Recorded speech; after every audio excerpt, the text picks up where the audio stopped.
The woman gripped her phone firmly as she spoke sternly to the police. "I'm telling you, there's a black kid causing trouble in my yard." Soon, flashing lights lit up the quiet street. The sound of sirens echoed, cutting through the calm of the afternoon. In the middle of it all stood Ethan Carter, a 12-year-old boy standing next to a police car. His face was pale, his hands trembling. Around him, a small crowd had gathered, their whispers filling the air. This was how it all began. Ethan, a bright, polite boy who had just moved into the neighborhood with his mom, loved basketball, and you could often find him outside dribbling and practicing his shots. That's exactly what he was doing when it happened.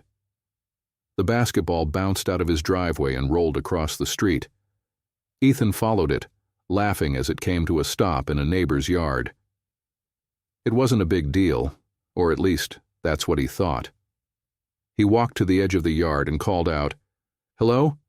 Excuse me, my ball's here." But no one answered. Ethan hesitated. He didn't want to cause any trouble, so he looked around, checking to see if anyone was watching.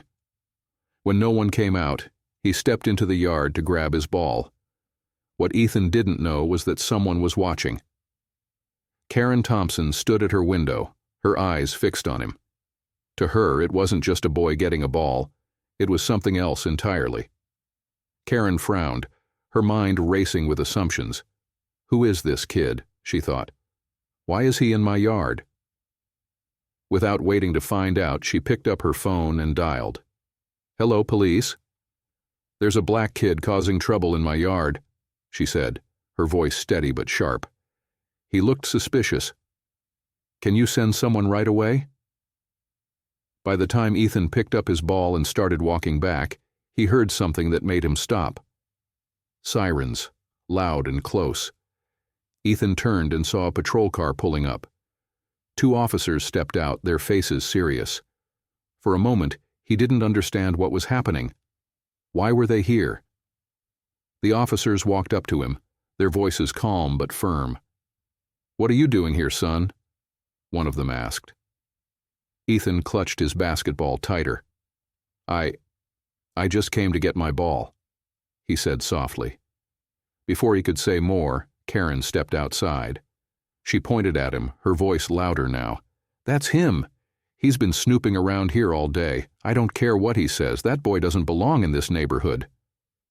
The officers exchanged glances, their expressions unreadable. One of them turned to Ethan. "Son," he said calmly, "is that true? Were you trespassing?" Ethan looked down at his basketball, his voice barely a whisper. "I wasn't trespassing," he said. "I was just getting my ball. It rolled into her yard." Karen folded her arms tightly, her voice sharp and cutting. "Oh, sure," she snapped. "That's what they always say. It starts with a ball, and before you know it, they're scoping out houses looking for something to steal." The weight of her words hit Ethan hard. His eyes darted nervously to the officers, to the crowd, and back to Karen. Ethan's chest tightened. He opened his mouth to explain, but the words wouldn't come out. He felt the eyes of the officers on him, the eyes of neighbors peeking through windows, watching from porches. "Why didn't you stay in your own yard?"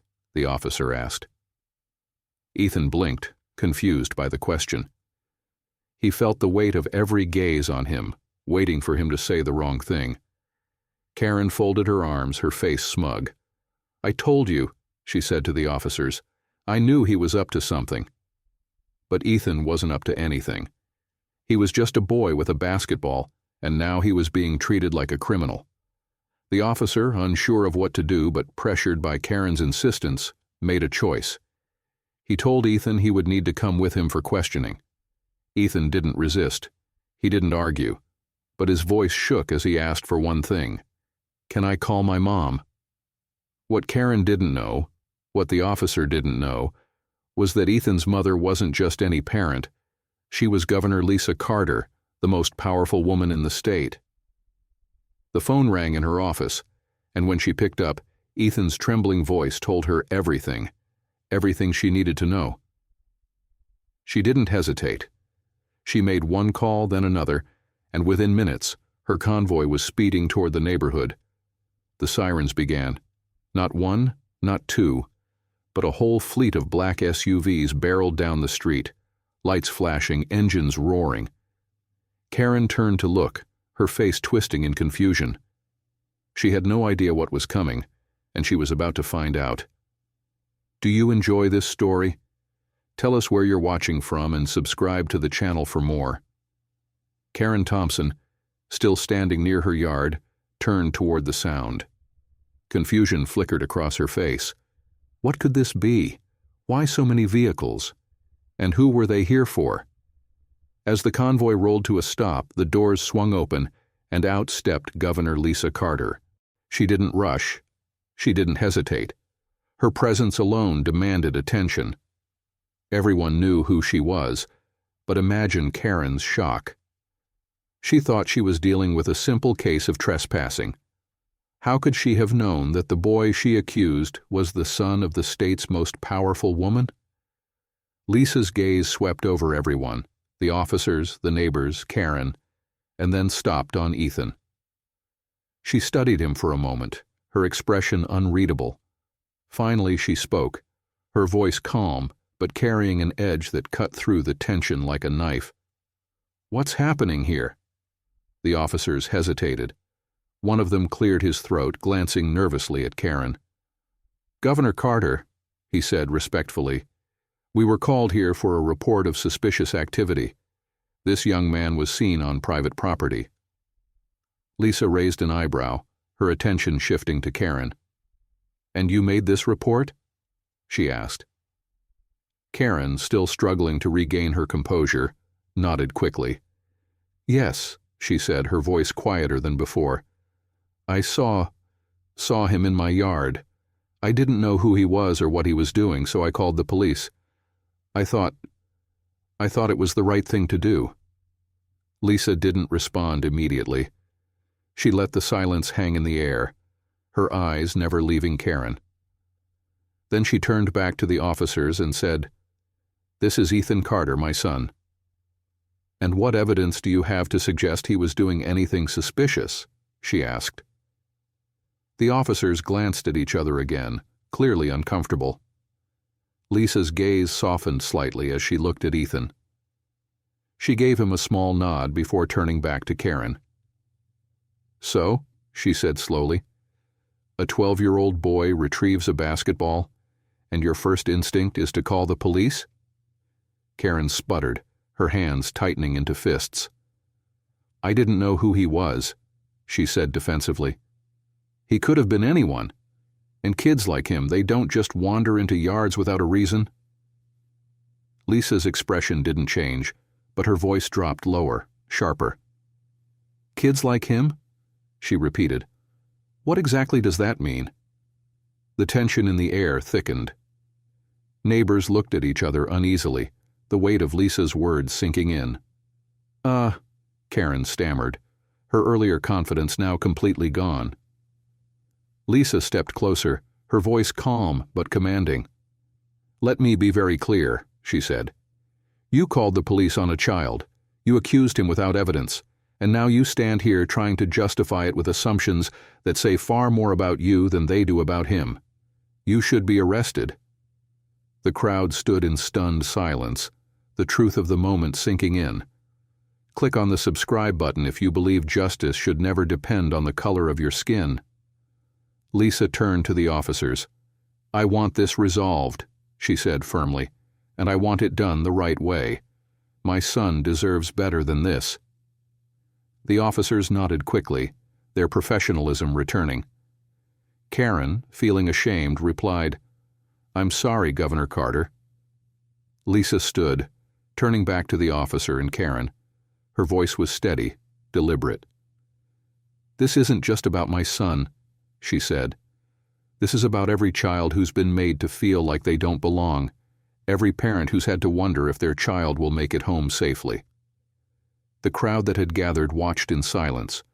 For some, this was a moment of realization, a mirror held up to their own biases. For others, it was a reminder of the work that still needed to be done. And then the governor addressed the crowd. She spoke not as a politician, but as a mother. She talked about fear, about prejudice, about the importance of seeing one another as human beings first. Her words were simple but powerful. We all have a responsibility, to ourselves, to our neighbors, to the children who will inherit this world. Let's make it one where they feel safe, where they feel valued. Lisa turned back to Karen one last time. Her voice was calm, but her words carried the weight of a promise. Think carefully before you make assumptions like this again, because next time, it won't end here. Karen's face fell, her earlier bravado completely gone. And for Lisa, this wasn't the end. It was the beginning of changing a mindset, a community, and making sure no other child would have to endure what Ethan just did. But the impact was undeniable. Karen Thompson, once so confident in her place in the community, found herself increasingly isolated. The shame of what she had done lingered in every interaction, every glance from her neighbors. Lisa reached out to the local community association, proposing a series of workshops and discussions about bias, inclusion, and accountability. Ethan, too, found a way to channel his experience. With his mom's encouragement, he spoke about what had happened to him at a school assembly. "I didn't understand why someone would think I was bad just because of the way I look," he said. "But now I know we have to stand up to that. We have to be better." What had started as a single incident, a basketball rolling into the wrong yard, became a moment of reckoning for an entire community.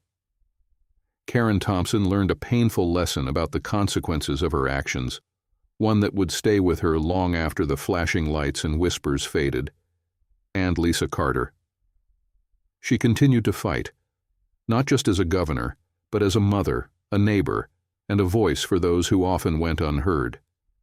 Because in the end, this wasn't just a story about one boy, one woman, or one neighborhood.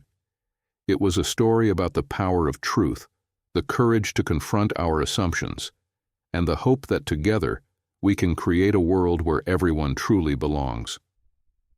Don't forget to subscribe to the channel to join the Living Tribe community, where we enjoy living stories.